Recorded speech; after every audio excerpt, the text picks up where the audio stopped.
A paz do Senhor Jesus, amigos e amigas, Deus continue abençoando o nosso dia no nome de Jesus. Graças a Deus, irmãos, está chegando mais um café da manhã.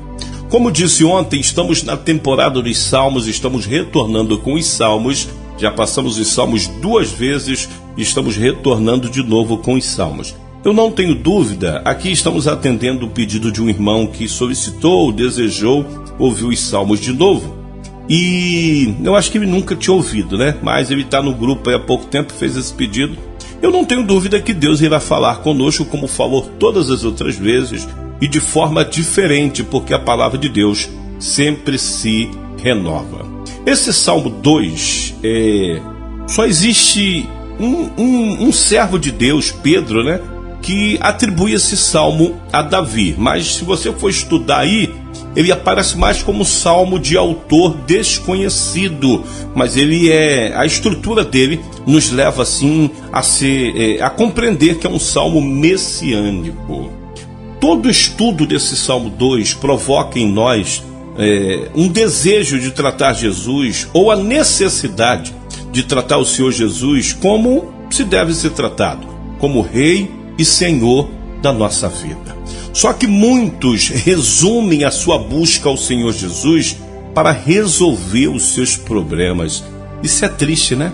Muitas das vezes a culpa não está na pessoa, está em quem ensina essas pessoas. Porque nós vemos aí um grande modernismo de pregações que chamam as pessoas para um Jesus garçom, um Jesus que está para servir, um Jesus que está só para resolver as questões das pessoas e mais nada. Só que o que nós temos que compreender que a busca ao Senhor e Salvador Jesus Cristo não pode se resumir nisso, na busca de bênção, de soluções de problemas. Não, a busca ao Senhor e Salvador Jesus Cristo deve ser para adorá-lo, para beijar os seus pés, porque Ele salvou todos nós do caminho da destruição. Se Ele vai resolver os nossos problemas sentimentais, se Ele vai resolver o nosso problema de saúde, se Ele vai, abrir portas de emprego para sermos empresários ou não, isso não importa. O que importa foi que Ele já fez. Ele morreu por todos nós, nos tirou do caminho da perdição e da destruição.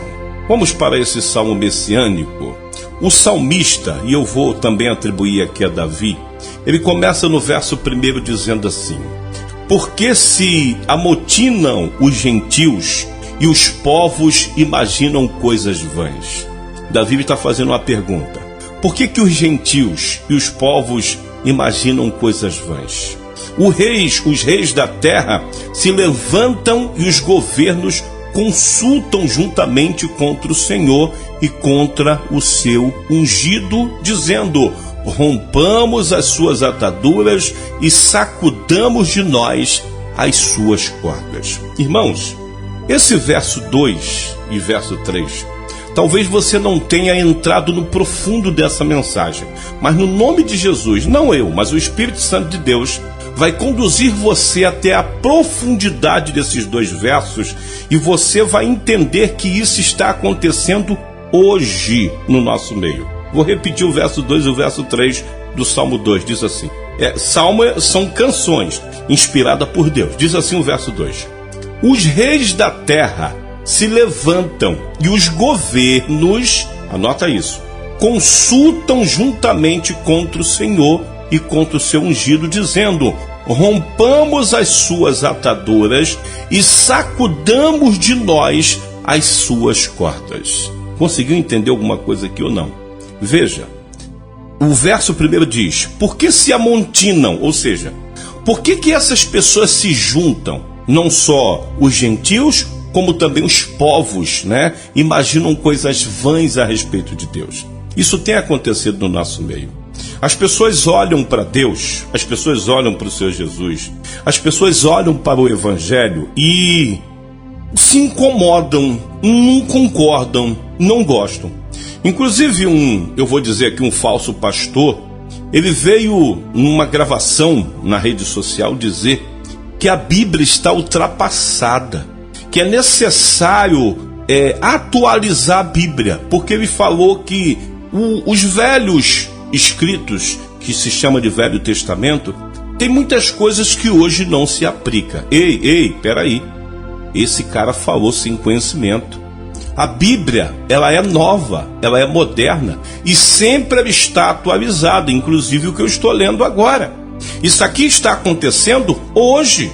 As pessoas se amontinam, os povos imaginam coisas vãs a respeito de Deus, a respeito do céu, a respeito da palavra. Olha o que diz o verso 2. Os reis da terra se levantam e os governos consultam juntamente contra o Senhor e contra o seu ungido. Aí ele vai dizer, dizendo, rompamos as suas ataduras e sacudamos de nós as suas cordas. Eu tenho a certeza que você ainda não pegou, não entendeu. O que o salmista está dizendo aqui, inspirado por Deus, é que os gentios, os mundanos, as pessoas que não professam a fé em Jesus Cristo, veem em Jesus, a palavra, em Deus e naqueles que são ungidos de Deus, uma oposição. Por mais que você não o oportune nessas pessoas, por mais que você não fale nada, você passe no meio da rua simplesmente, quem olha para as pessoas que são de Deus, vê as pessoas que são de Deus como algo que incomoda. Assim como aconteceu quando Jesus foi pego por Pilatos. Jesus não falava nada, Jesus estava ali detido por eles, aguardando o momento dele ser crucificado. Mas o que foi que aconteceu no sonho da mulher de Pilatos? Ela acorda desesperada falando assim, olha, eu tive um sonho com este homem. Oh meu Deus, isso é muito profundo. Glória a Deus. Meu Deus do céu, que coisa forte. Foi o que eu disse. Deus está renovando os salmos. Então a mulher de Pilatos, ela acorda desesperada e fala, Pilatos, tem que soltar esse homem. Tem que ver um jeito, eu estou simplificando aqui, ilustrando essa mensagem. Ela falou, olha, tem que dar um jeito de soltar ele, tirar ele do nosso meio. Sabe por causa de quê? Eu tive um sonho com ele terrível. E segundo a história, o sonho que ela teve com Jesus mostrava Pilatos, mostrava ela e outros no inferno. O sonho que ela teve com Jesus, Jesus não falava nada. Jesus só olhava para ela. E o olhar de Jesus trazia nela inquietação. Ela se incomodava só com o olhar de Jesus, porque o olhar de Jesus, de fato, é diferente. Dependendo do jeito que ele olhar para nós, todos nós vamos ficar inquietos. Ele não vai precisar falar, Vicente, eu estou te colocando no inferno por causa disso. Não vai precisar. Ele só vai olhar. Como ele fez com Pedro e disse, Pedro, você está dizendo que me ama, você está dizendo que eu sou tudo para você, que você não vai me negar, mas eu vou te dizer algo aqui que você de repente não imagina. Preste atenção. Antes do galo cantar, grava isso, Pedro. Antes do galo cantar, você vai me negar 3 vezes. E quem conhece a história sabe que Jesus só olhou para Pedro quando o galo cantou e ele começou a chorar amargamente, falando, meu Deus, ele disse isso para mim. Jesus falou alguma coisa? Falou nada, falou antes, antes do galo cantar tu vai me negar. Porém, no momento em que o galo cantou, Jesus só olhou para ele. Então esses 2 versos aqui, os 3 versos, primeiro, segundo e terceiro do Salmo 2, está falando a mesma coisa.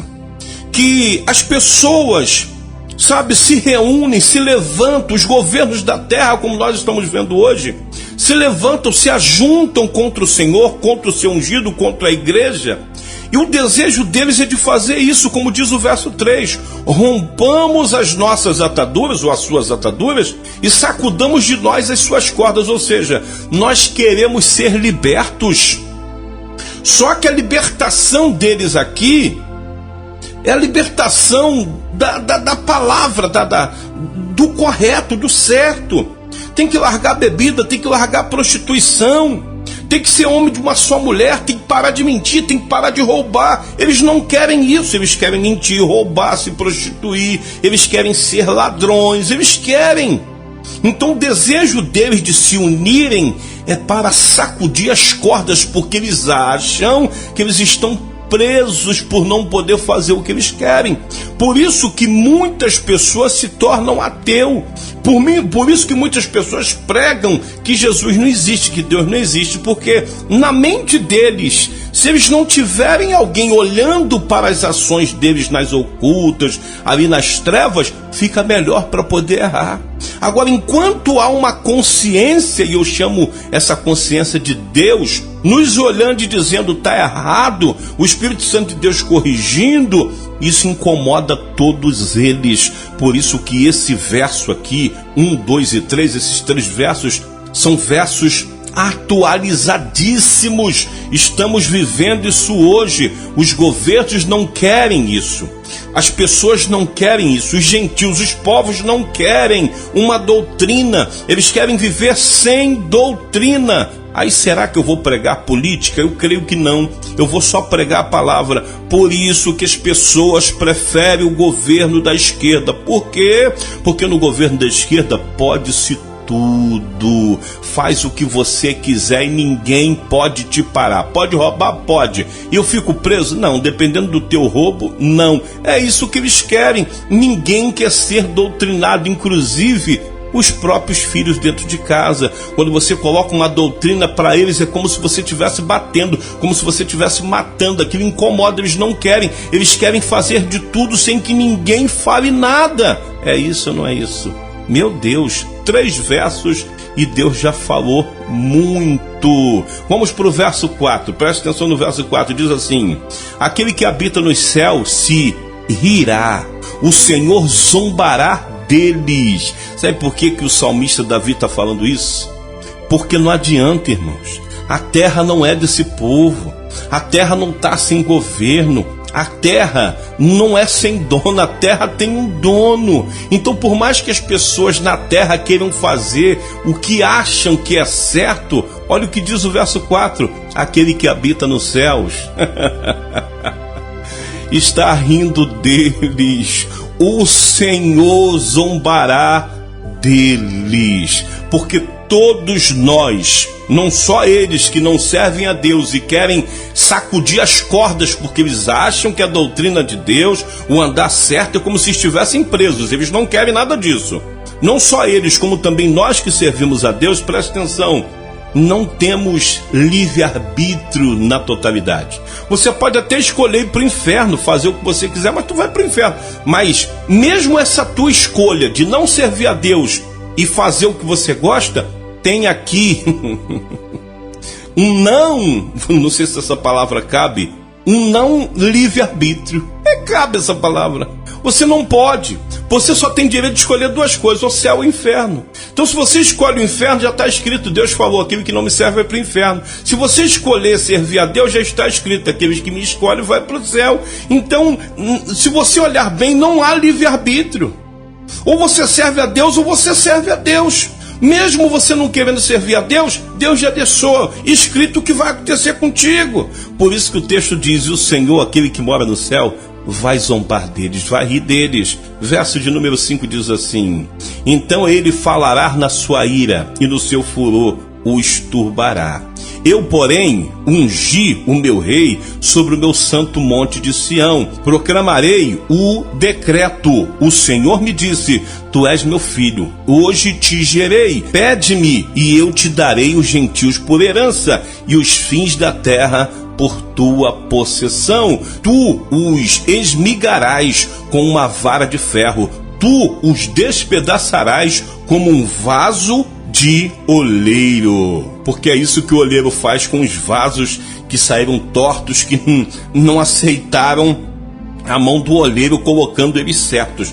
O oleiro pega uma vara de ferro e quebra os vasos, deixa em caquinho para fazer de novo. Verso 10 diz assim: agora, pois, ó reis, sedes prudentes, deixai-vos instruir, juízes da terra, servi ao Senhor com temor e alegrai-vos com tremor. Tá vendo? Há um convite do salmista para que eu e você venha servir a Deus com temor e se alegrando com muito tremor a Deus, porque é para isso que Ele existe. Foi para isso que o Senhor Jesus morreu na cruz, para que eu e você tema Ele, né? E nesse sentido de temer e também ter tremor venhamos fazer o que é certo para agradar a Ele. Agora preste atenção no verso 12, que isso aqui é lindo, e eu lembrei da minha infância. Diz assim o verso 12: beijai o filho, para que se não ire, pereçais no caminho, quando em breve se acender a sua ira.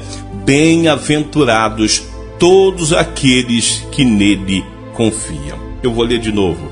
Beijai o filho. Olha o convite. Beije Jesus. Fique nos pés de Jesus. Valorize Jesus. Ame Jesus. Fique com Jesus. Não abandone Jesus. Depois da vírgula diz: para que se não ire. Ou seja, continue amando Ele, beijando Ele, estando com Ele, para que Ele não venha se irar contra você. E diz assim, ó: pereçais no caminho, quando em breve se acender a sua ira. Bem-aventurado todos aqueles que nele confiam. Por que eu lembrei da minha infância? Porque eu e meu irmão, a gente fazia coisas erradas no decorrer do dia, e a minha mãe trabalhava o dia todo e minha mãe ia chegar do trabalho. Na época lá não tinha telefone para minhas irmãs ligarem e já avisar. Aí a gente ficava naquele sistema, né, com medo da minha mãe chegar, porque não tinha para onde correr. A minha mãe conhecia, né, os nossos erros só de olhar. Quando a gente ia buscar minha mãe no ponto de ônibus, a minha mãe já entendia no nosso gesto que alguma coisa a gente tinha feito. E muitas das vezes ela já dizia: fez besteira, né? E a gente: não mãe, não mãe, não mãe. Mas quando chegava em casa, ela não gostava que ninguém, nem vizinho, nem filhos, antes dela tomar um banho e sentar na cama, falasse alguma coisa. Ela queria que a gente deixasse, né, todos que viessem contar alguma coisa para ela, tinha que deixar ela sentar um pouco, tomar um banho, coisas assim, sentar na cama, e depois ele iria perguntar o que tinha acontecido.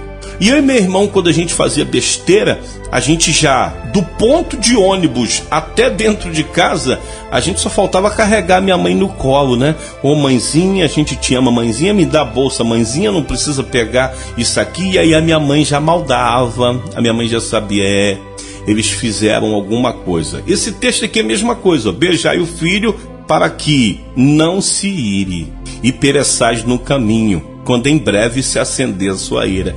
E era isso que a gente fazia. E é isso que a gente tem que fazer com Deus: tratá-lo bem, amá-lo, sabe? Parar de ir para culto para ficar pedindo, ir para agradecer, para louvar. Temos que viver a palavra, viver e crer na palavra, buscar em primeiro lugar o reino dos céus e sua justiça, e as demais coisas serão acrescentadas. Então busque a Deus, ame a Deus, vá para o culto para agradecer, para louvar. Pode ter a certeza, não vai faltar nada na sua mesa, todas as portas serão abertas, porque você tem beijado o filho, você tem amado o filho, você tem valorizado o filho.